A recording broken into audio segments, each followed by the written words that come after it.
Hello and welcome, I'm Stormo, and this is Ikaruga. You might be wondering why I've picked Ikaruga and why it's in glorious widescreen for a start. Well, for a start, we're not emulating it. We don't need to with this game. It's available on Steam right now. And you're probably wondering why I've picked it. Well, because Ikaruga has a special place in my heart. It is one of my favourite video games of all time. And we're going to go with a one-player game, since I remember what the buttons are, and I'm going to have to remember what all the buttons are. Don't expect this to be an especially skilled play, because it's been years since I've actually played Ikaruga, and I can barely remember how to play it. So I'm going to try and chain all this. Oh, I missed one. Oh well, there goes that chain. I was doing really well up to that point. Yeah, okay, so let's talk about Ikaruga. Ikaruga came out on the Sega Naomi arcade system in 2001, and then the Sega Dreamcast around about the same time as the Dreamcast stopped being produced. I am not doing this right, I know. This is bad. I really apologise. I'm super rusty. I used to be able to, I don't want to say S rank. I used to be able to A rank the first stage, but it has been literal years since I've played this to any serious degree, so there aren't going to be any S ranks for me today. I could pull out one of the high score replays that I'm sure is available, but we don't need to, because we can have fun on our own, and I'd rather give the experience of me playing it than of some guy who's actually good at this game playing it and me just talking over the top of them, because that's not how I work. Let's see if we can do that here too. Oh, we're good. And yeah, so it came out in the Dreamcast in 2001, about the same time I got a Dreamcast, and a friend of mine managed to get a burned copy of it. I had a Dreamcast and could just happily play ROMs or burned discs without any question whatsoever. It was really nice, actually, that particular unit. And it's actually the Dreamcast I've still got. And so yeah, I played a pirated version of the game, because it was pretty much the only way I could. Oh, jeez. Boy, did I mess that up. That's how rusty I am, because I forgot about the fact that they shoot. Oh well, we'll get there. There we go. And yeah, and me and a friend of mine got really, really addicted to this game. He actually ended up getting really good at it, much better than me. In fact, I'm just going to try and turn my volume down a little bit. Because this game is quite loud in my headphones. So let's see if I can remember how to do the first boss properly.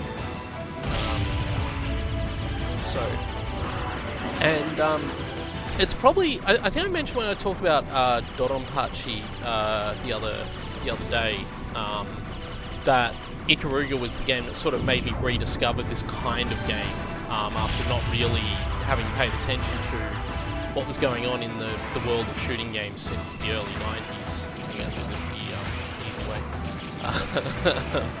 And I was just, yeah, I was just blown away by it. And at the time, I didn't know that Ikaruga is in fact a, well, I don't want to say sequel, but a spiritual successor. Wow. Oh, I don't have continues turned on. Oh no. Oh boy, we're going to see a lot of that first stage. Wow, that was embarrassingly bad.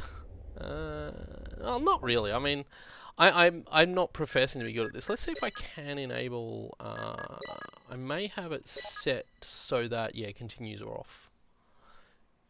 Yeah. Okay. Is it possible to have, yeah, free play? Whoops. Hang on. Yeah, I want free play. Yes, I would like to proceed. And we'll go back. Because that way I can actually play through the whole game. So I didn't realise I didn't have that turned on. I should have checked before I started playing, but that's okay. I know how to play. I could use like one of the high score replays, but yeah, okay. So you can't get high scores and stuff if you change that in the PC version. That's what we're playing in the PC version.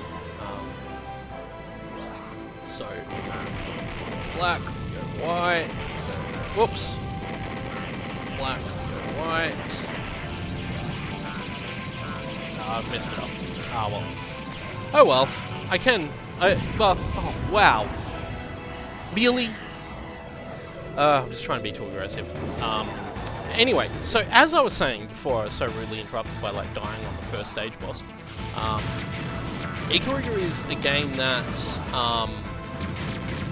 I got into mostly because I just really loved the visuals of it, and because I hadn't experienced this sort of modern style of vertical shooter. Like, I'd played vertical shooters as a kid, but it had been 10 years when this game came out that I'd really seriously looked at one.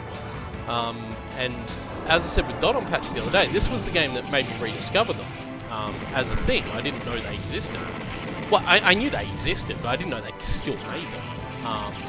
But yeah, and I didn't know that this game was a spiritual successor to a Sega Saturn game called Radiant Silvergun at the time. And I talked about how I ended up acquiring a copy of Radiant Silvergun in the Dodonpachi video. And if I had to choose between this game and that game, I would actually prefer Radiant Silvergun. I think it's a better game overall than Ikaruga.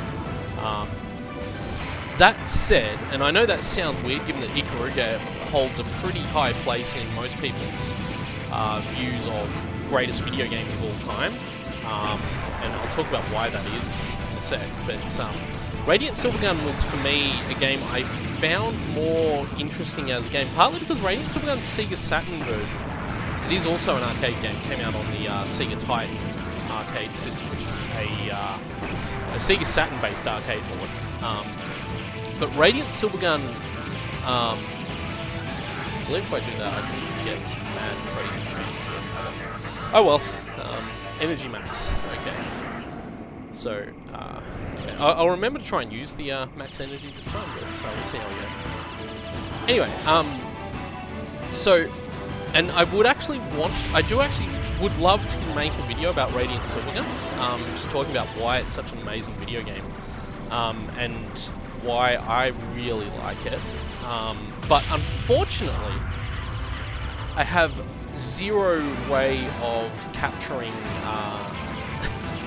footage for it because my Sega Saturn no longer reads discs. One of these buttons does. Which button? Okay. I couldn't remember which button. I have a button assigned to do the homing laser, and I completely couldn't figure out which button it was. It's one of these buttons. But I'll figure it out eventually. Anyway, yeah, that's a terrible score. Oh well. Anyway, so Radiant Silvergun. And what got me into it was the story mode. The Sega Saturn version has a complete story. So when you play the game in the arcade version or in arcade mode on the Sega Saturn, and this part is going to wreck me. When you play the game in the arcade version, you only play 5 stages. You actually have a choice between 2 of the stages that you can play through. So you can basically skip a stage in the arcade version. And that's cool and all. But what you miss in the arcade version is you miss... let's try and do that. Let's do that. That's the button I was looking for. Right, okay. Figured that one out. So I know what button shoots the homing laser now. And I'll talk about the mechanics in a minute once I finish talking about Radiant Silvergun, which is a much better game. Okay, no. That's being harsh. Radiant Silvergun is fundamentally, and I've done this all wrong, whatever. Radiant Silvergun is, I think, a stronger game than Ikaruga. I prefer Radiant Silvergun to Ikaruga. That's probably the better way to say it. I prefer Radiant Silvergun to Ikaruga because they are both amazingly good games. Right? Let's not even pretend for a second that Ikaruga is worse than anything. It is an amazing game. I just prefer Radiant Silvergun because I like Radiant Silvergun's... Oh, whoops. Note to self, change colours when you do that. I like Radiant Silvergun's storytelling a lot better, and both games actually have really strong and actually quite sort of sad stories. It might seem weird to say that this game has a story, but it does. Oh, I buggered this up badly. No, that's what I want to do. That's what I want to do. That's what I want to do. That's what I want to do. Okay. Whoops. I was doing so well until that exact moment when I stopped doing really well. But, yeah, Radiant Silvergun has this really sad story. They both have really sad stories. In fact, the stories are related to each other in the shape of... There's a thing that if you're familiar with the ending of Ikaruga, sorry, this part requires serious concentration because it's actually really tricky to work through. Because you got to do all this all the time. You got to just be really careful about where all your bullets are going, and then you got to do that. Oops, and I messed it up because you really got to get into a rhythm with this game. This game is very much about being in this rhythm and knowing what you're doing. You can make this part easier on yourself by not destroying those central blocks and just going up here. But that, of course, is not the high scoring way. So we blow up the central box, and then we have to deal with that, which is super fun. So if you hadn't figured it out already, the mechanic in this game... oh, I died. One of the mechanics in this game is that you can absorb bullets of the same colour as your ship. So if my ship is white, as it is right now, I can absorb white bullets, and they don't harm me, and only the black bullets will harm me. If I'm... Whoa. I'm certain I was... I keep hitting the wrong button. I know what's happening. So there you go. So you can absorb bullets as the same colour as your ship. Absorbing bullets charges up that meter you can see down here. I'm just moving the ship up and down at the moment. And then you fire a homing laser, which will fly around the screen and destroy all the enemies that you wish to destroy. So, how do you destroy this boss? Well, what you got to do is this. You got to, oops, not do that. You got to pull that down, and then if you're smart and you're good, which I'm not, you. Oh, I blew up. I thought I cleared it. If you're smart, you can shoot it. Oops. So you need to be the same colour to shoot that, but you need to be the opposite colour to shoot that, and then you need to blow that out, and then you need to do the same thing here. But again, you need to be really careful about absorbing bullets. We're doing okay. All the bosses in this game have a time limit too. If you don't beat them, whoa! If you don't beat them within that time limit, they will get bored and go away. That's not actually kidding, by the way. They actually just go away. So, hey, we beat the second boss. Awesome. And in fact, apparently I've never unlocked the achievements for doing that, mostly because I probably don't play this game on multiple credits, and I haven't really put a lot of time into the PC version. I've only played it on, mostly played it on Dreamcast and Xbox 360, which is the other version I had. But yeah, it has been a long time, and I am super rusty. And I normally don't get this far anyway, because I was never that good at it. Like I said, a friend of mine got a lot better than me at it, because I got more into, like I say, the bullet hell style, dot on patchy kind of games. And let's be clear, this is not a bullet hell shooter, and anyone who says this is a bullet hell shooter does not know what they're talking about. This is an older style of shooter, really. It's not bullet hell. I am not going to make it through there. Let's shoot those bullets. Let's get up here. This is super not easy. Whoa. Let's do that.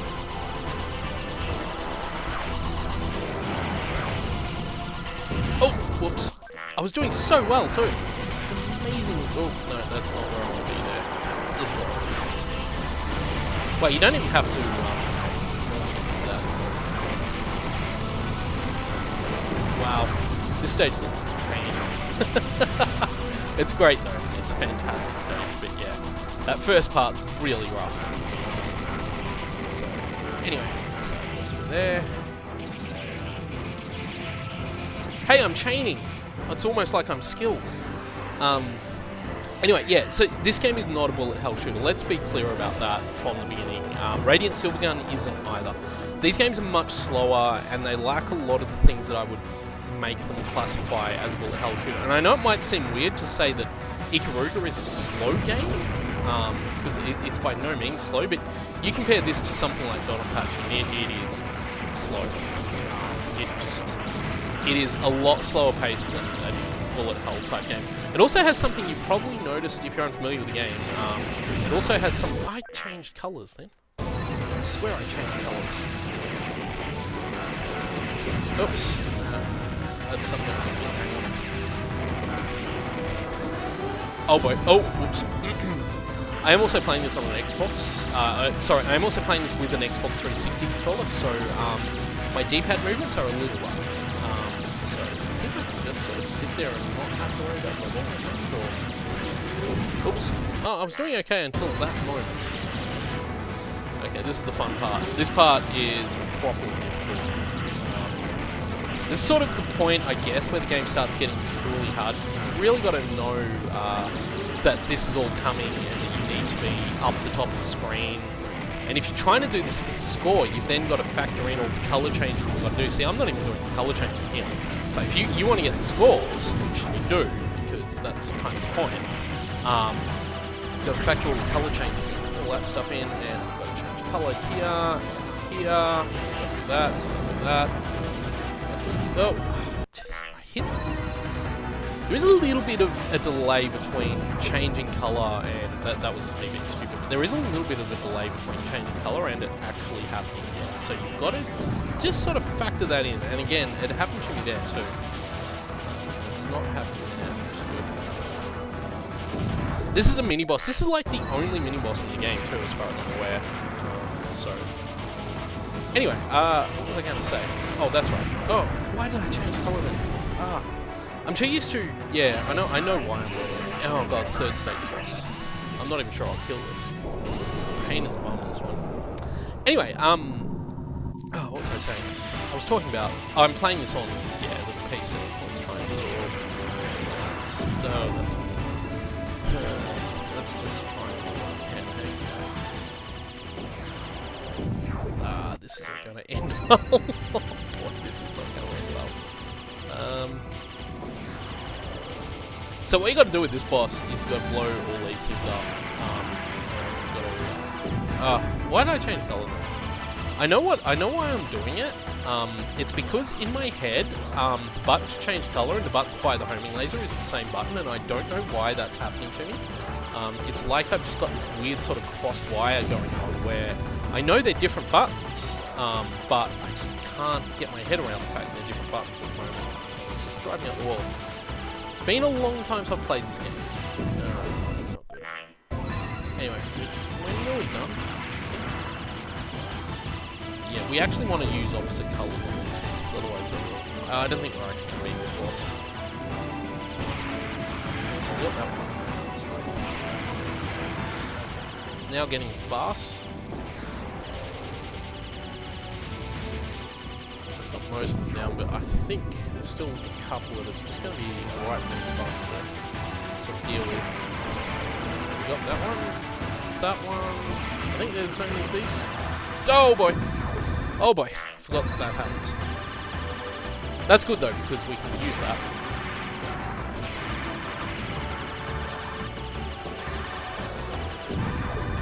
But we're not going to beat this boss, it's about to go away.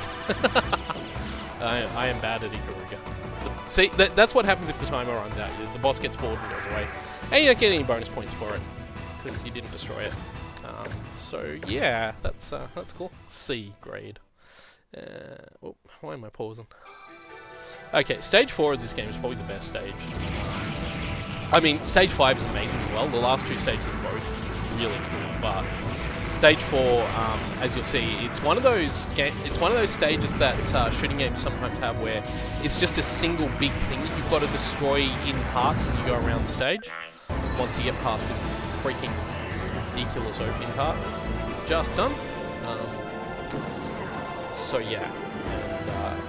And, for those wondering about the story, this game does have a story. You're playing the role... The Ikaruga is the name of the ship. It's also the name of a bird. It's a grosbeak, I believe, and also a village in Japan, which is the village that, strangely enough, the game is set around, weirdly.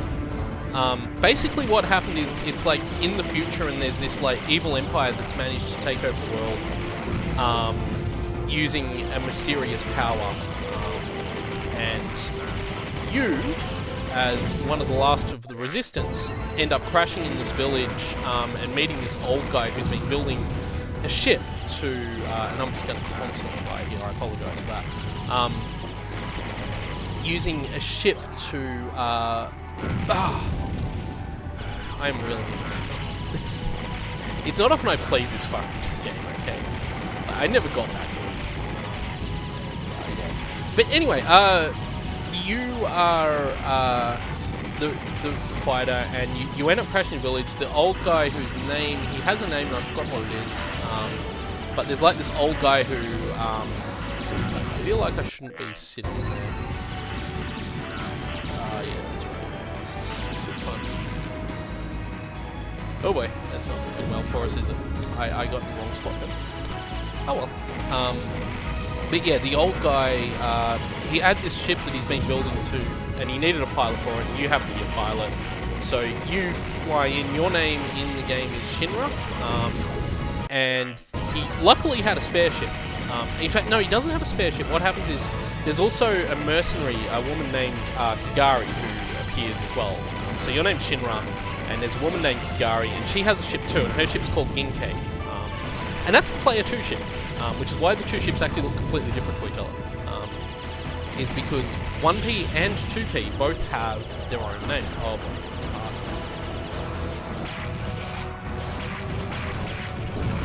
I was doing really well up until that exact moment when I stopped doing really well. Well, okay, well that's gonna happen. This is not easy. I've watched a million replays of this game over the years, and there's something that people who are good at this game do that I don't know what it is. I'm just not good enough to do some of the stuff that these people are good enough to do. Anyway, the nice thing though is that we can get through that in the end. We actually destroyed it, we didn't end up dying too much. By the way, the boss of this stage is going to, again, just be a mess because it's a really hard boss. The final boss, though, is amazing, and I'm hoping to get to it. In fact, I will get to it, because we've got free play to it. So. This part, though, oh boy, this part. Anyway, you can do a couple of really interesting things here. If they meet in the middle, they actually explode. So to chain this, you've sort of got to do what I'm kind of trying to do at the moment, and not what I just did. So you see what I'm doing here? There is a more efficient way to do this, and especially now they change colour. Because remember, you don't just hold down the fire button in this gameplay. If you're me, you do, because you're terrible at it. And it's the only way you're going to get anywhere. But good players know how to use the single shot, that, versus the double shot. And there is advantages to using one over the other. So I'm going to try and resolve that. Then change colour and die. Then change colour again. Try and resolve as much of this as I can. Blow those things up, get blown up, and continue. And let's see where we're going to destroy these things now. I could probably change colour, but that might be... I was going to say that might be dangerous, but oh well. We're up to the boss. So anyway, and you're fighting this empire that discovered this magical stone-like thing. And if you're familiar with Radiant Silvergun, you'll know that the stone-like from that game is the stone-like in this game, and that's kind of how they work together as sort of sequels, I guess. Except that if you've actually played Radiant Silvergun, you understand that game's story. To any degree, you'll realise that that's weird because of the way Radiant Silvergun's story, which I won't divulge, because if you've never played that game in story mode, I highly recommend it. It's great. It has a really cool story mode. So what we need to do here is reveal these things, so we can get inside. We need to get inside one. Now, unfortunately for us, the boss doesn't want us to get inside one. He's going to be really obstinate about it, which is annoying. That's okay, because now we've got that thing that can actually get in here. Hopefully he doesn't fight the blood one out here. What we need to do is stay in here.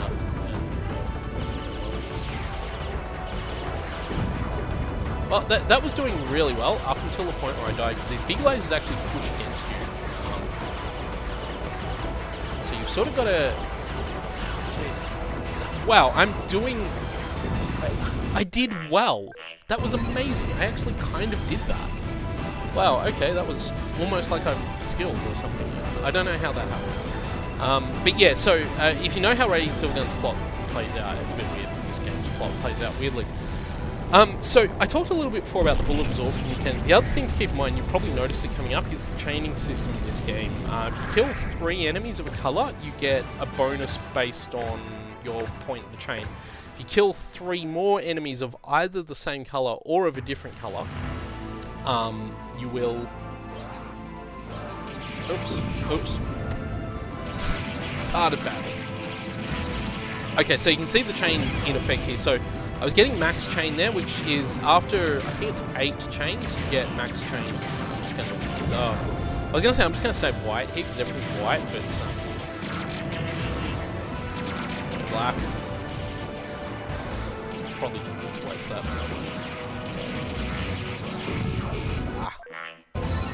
We're doing really rough. This is the final stage. It's pretty cool, but it's not easy.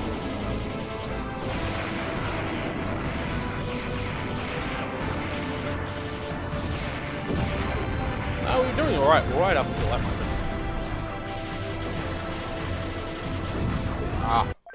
Why would I even consider this change of color?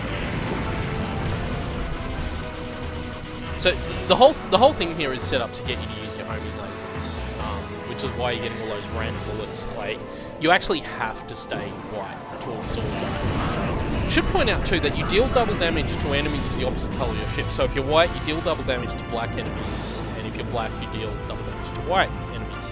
Also, we get the Engrishy ending. This is the final boss. Well, this is part of the final boss. The final boss has a couple of different phases, this being one of them. And the final boss is a really, really cool... The final part of this final boss is just amazing. It's one of the coolest boss battles in video games, I reckon. In fact, everything that we're doing from here on out is just super cool. Need to get over there so we can start that part.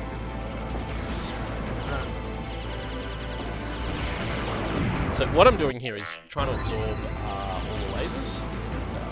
Like I said, I'm not great at it, but it's what you need to do to get to the second part. You can't feel it. That's actually a reference to Radiant Silvergun, where there's a whole line about invisible things and stuff like that in the final, well, one of the final stages of that game. Because that game has crazy last stages, by the way. I forgot how to do this. I remember how to do this now, and I'm not happy about remembering how to do it because it's difficult. To everything else at this point in Ikaruga, it is not easy. But we are just going to keep going because I don't care. I want to show you guys the whole game, and if I have to continue a million times to do it, I will. I did not promise that this was going to be high-level play. Nobody watches my channel for high-level play. Let's see if we get that part. Try and grab some more of this. So you can do what I was trying to do there, which is absorb the white bullets to build up the homing laser, switch to black, fire the homing laser off, and then succeed. Or you can just do that. Okay, so this part's really fun. So what we need to do, and I'm going to mess this up badly at first. So you've probably just figured it out. I need to be... Okay.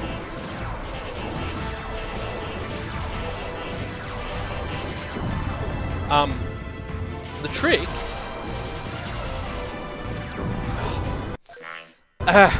the trick here is to be the color of the lasers she shoots. Oh, and it is a she, by the way. You absorb the lasers she shoots, and then you change color. You get the idea. You're basically playing tennis.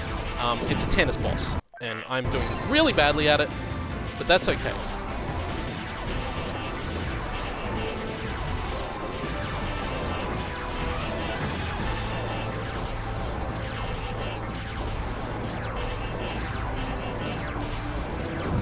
Oh, jeez, I was doing so well. It was almost like I was good at it.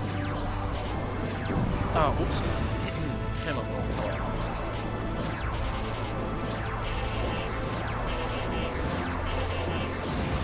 And we did. We actually beat him. Wow. Okay. I didn't actually expect that was going to happen, but it did. But yeah, you can sort of see what you got to do there is absorb her homing lasers when she hits them, and then fire them back.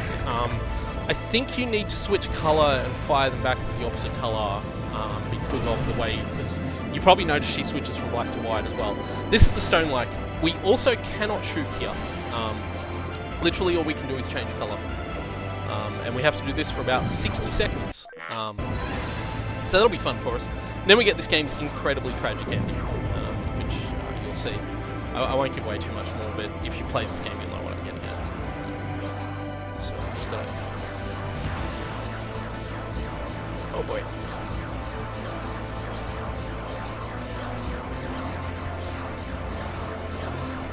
It's actually a little bit easy when you're not concentrating on having to shoot enemies and absorb bullets and stuff. It is not that difficult to just absorb the lasers. I mean, I'm not doing a great job of it, but...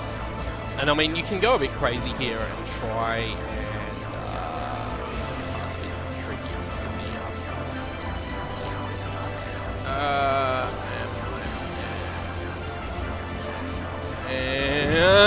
that was never going to happen.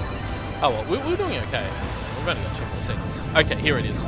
Oh, here it is. This game's sad ending.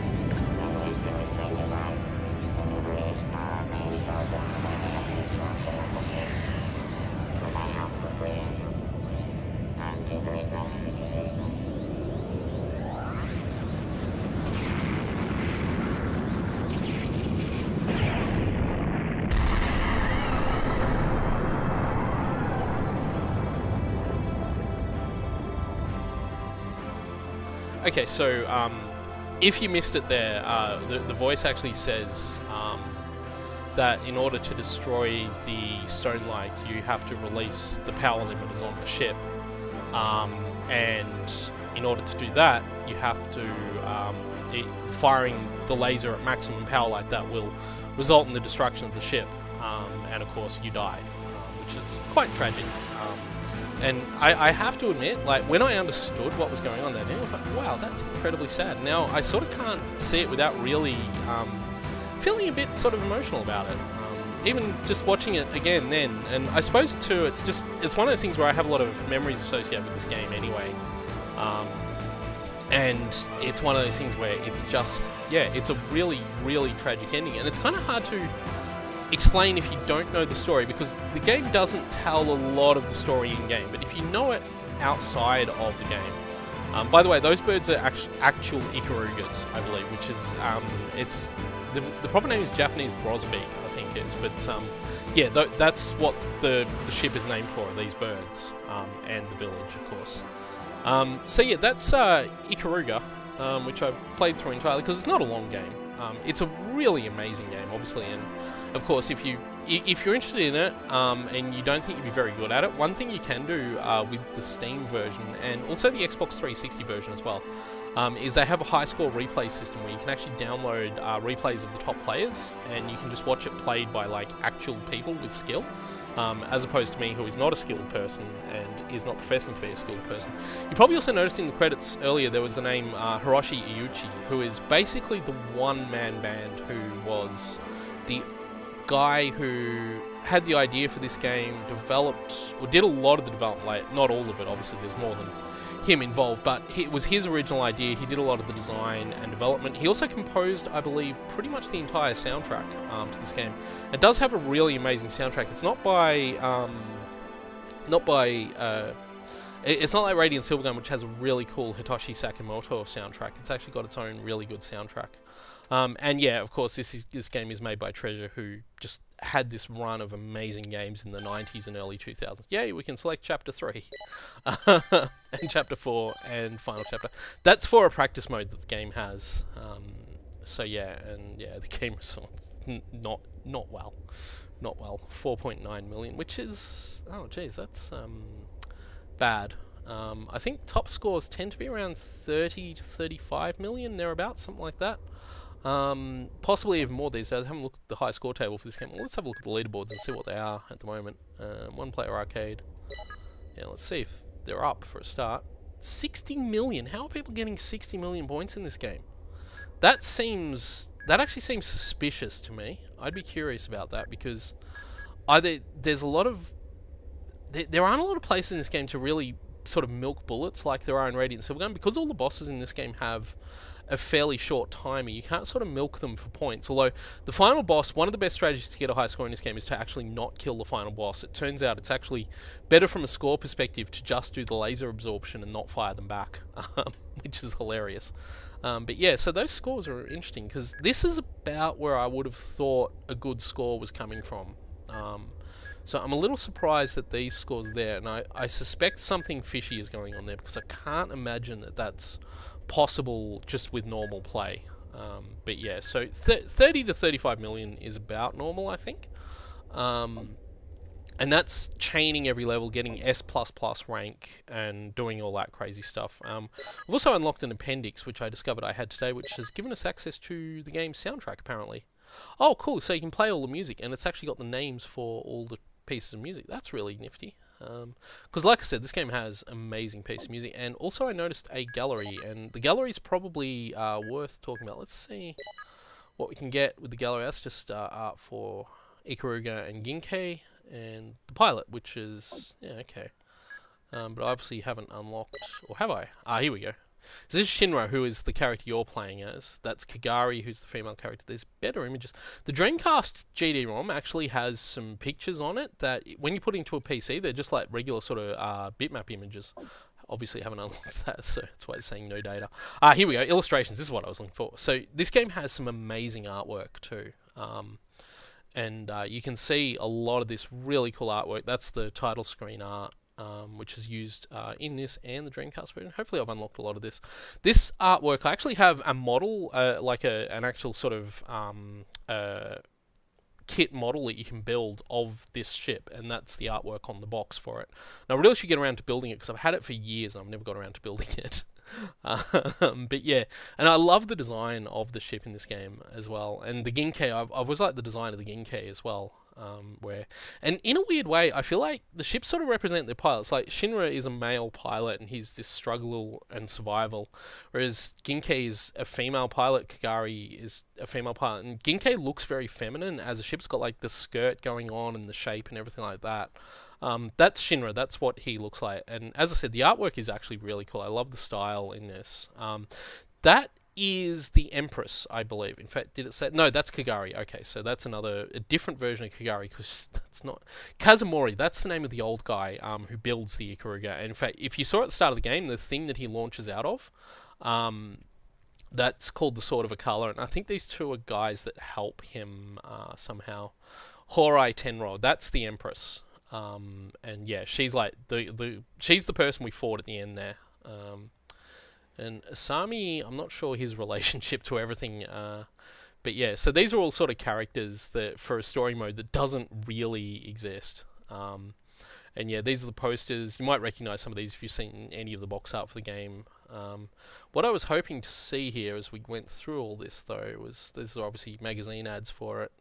This is one of the wallpapers, and hopefully it's got the Shinra. Yeah, so this was these wallpapers were on the Dreamcast GD-ROM. So this one of Shinra, and these are about the resolution. This one of Kagari, which I really like the way she looks there. And yeah, they were on the Dreamcast GD-ROM just as regular things, and that's Shinkai. And yeah, just some CG renders and various other bits and pieces, obviously.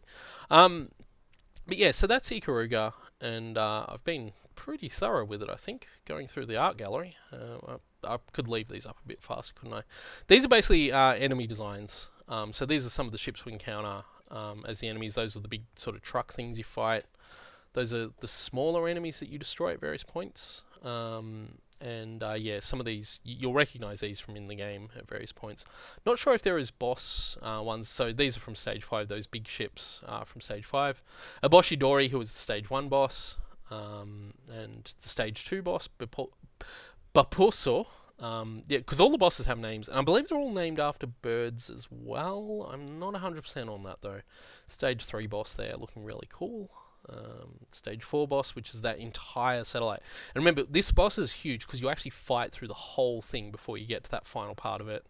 And Tigeri, which is the sort of part of the final boss fight. And you can actually see at the bottom there the Empress part that we fought at the end. So you can sort of see here the stages. So with the top 4 being the first stage that we fought through, and then they're destroyed, and we move down to that second stage, and then the third stage that you can see underneath, which is sort of the Empress type boss, and of course the Stone-like, which looks a bit different here than it does in Radiant Silvergun, and various rough sketches. I'll back out of that now, but wow, there's a lot there.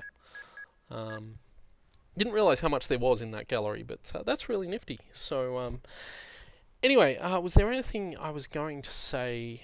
I was going to say I wanted to capture Radiant Silvergun, but unfortunately I'm not able to, because I'd love to do that game. It's an amazing game and well worth playing as well. The Ikaruga is an amazing game on its own, so let's not let's not even pretend that it's not, because it is. But yeah, so, and I think that this is a really cool game, and unlike a lot of the games here, like if you want to play this without like resorting to emulator, it's right there on Steam, or on the Xbox 360. Hopefully it gets ports to some of the newer generation consoles, because it's one of those games that just deserves being kept alive and kept up for as long as possible, because it's just, it was one of the games that sort of, I remember being on a web forum at the time discussing sort of video games as art, and Ikaruga kept coming up as one of those kind of games as well, and it's really easy to see why that might be as well. Anyway, yeah, so that's Ikaruga. It's amazing. I highly recommend playing it if you never have. And if you have played it, I really hope you enjoyed sort of my reminiscence of it, and sort of what this game, again, means to me as we've been going through. And while this will be part of my retro series, it is, of course, a game that has been kept up to date and modernised, unlike a lot of these games. So thank you all for watching, and I will see you all again tomorrow.